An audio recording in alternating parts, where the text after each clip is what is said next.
Well, Taz Sherman, what's it like playing for this guy? Oh man, it's great. It's a sense of greatness. Like, you just walk into the gym and you just know that he's a legendary coach, and you can't do nothing but respect it. You know, he's gonna be in the Hall of Fame one day. You know, it's years overdue, but he's gonna be there. He said, Scott Drew was, or no, it was Porter Moser telling the story about when he competed against Cincinnati in a tournament years ago, that he could hear behind a curtain Bob Huggins giving, very impassioned speech, and Huggins jokes that I was just, being very positive. What are those behind the curtain, I guess, pump-up speeches or just tear-down speeches that he gives them? How would you describe it?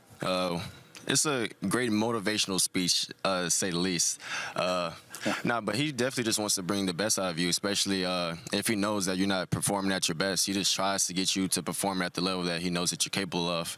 So if he feels like you're playing down, then he's gonna say in a way to get you to play how you should play, and then it always usually works. And, I know seeing last year, it was had a couple first half hiccups, came back second half, came back on a couple teams, all due to those speeches.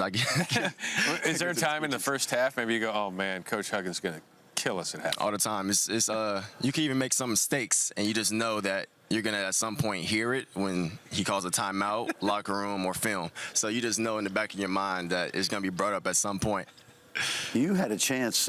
You're one of those guys that took advantage of the fifth year. Yeah. And there were TV guys saying that they hoped that Taz would come back for a fifth year, and West Virginia fans certainly. Why did you come back? What kind of legacy do you think this fifth year you can help leave in your stay in Morgantown? Well, I want to give Hugs a national championship. He's been super close, and I feel like we had teams since I've been here that we could have done it. I feel like we had special teams, and my first year, COVID shut down early. Last year, second round loss. I feel like this year could be one of those years. And coming back, I heard someone say over and over that I could possibly come back and be one of the best guards in the Big 12. Yeah. So that also helped. And just outweighing options, what's the best option for me? Coming back to school for an extra year is not a terrible option. Yeah. And just want to do that, better myself and get prepared for next year. That guy that says that, he's a very smart man. He really is. He knows a little something. Yeah. But, hey, seriously, you have had a great career so far. I think you can be one of the best guards in the country. How have you put yourself in position now, after 2 years with Coach Hugs, to be that kind of player? Just working on everything. Right now, I've been working on my weaknesses. Usually, I was working on my strengths to make them stronger, but now I've been working on my weaknesses, trying to just find out where I can get to my spots, and because I know it's going to be a lot of tension on me, Sean, and it's going to be a lot of tension on us. So I've been trying to figure out what can I do, make the right reads, become a better passer. I want to be more involved in rebounding. I know we're going to have to team rebound more without Derek. So I've just been working on those. Yep. When you think about you got a lot of returners here. I mean, there are a lot of teams that have a lot of turnover. You've lost some players, but you've got a lot of guys coming back that have been acclimated and know what this system is all about. How does that help you? And talk about some of those guys. Well, it's a great thing, because now we get to coach and teach the newcomers. We have a lot of newcomers. It's probably equally half. I feel like we have like 6 or 7 returners and like 6 or 7 newcomers. Yep. So with that amount of returners, we can teach the younger guys, we can teach the newcomers the way, West Virginia, the way of Coach Hugg's system, and it's just all in better. What kind of duo can you and Sean McNeil be this year? Oh, man. I think it'd be a special duo. I think we can be really special. Me and Sean both come from JUCO. We know what it takes. We played for Hugs 2 years.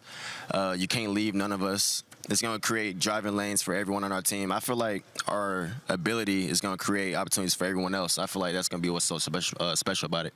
Not a lot of guys get to grow up 20 minutes from campus and become stars in Morgantown or any place. How's Jalen Bridges coming along? Fairmont kid. Oh man, he's playing out of his mind. You can just tell he's put in the work and he's put in the time. He's been working with his dad, Corey Bridges, all summer. I've been with him all summer. He's been working on everything he needs to work on. Ball handling, he's been shooting lights out in practice.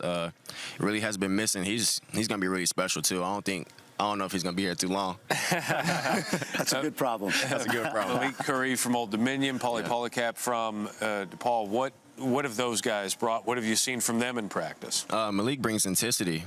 We have a good point guard battle going on right now in practice. I played with Malik in a JUCO showcase tournament after our freshman year in JUCO, so I knew about Malik prior to this, and I just like the way he plays lefty guard, can get into the lane, find teammates, plays good defense. Paulie's the brute strength that we have down there. He plays super hard, plays like Gabe hard, and he just gets rebounds, block shots. He does everything to try to help the team win.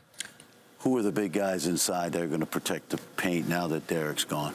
We have Damon, maybe leading shot blocker last year in the country, one of them. He can protect the rim. Cindy can protect the rim.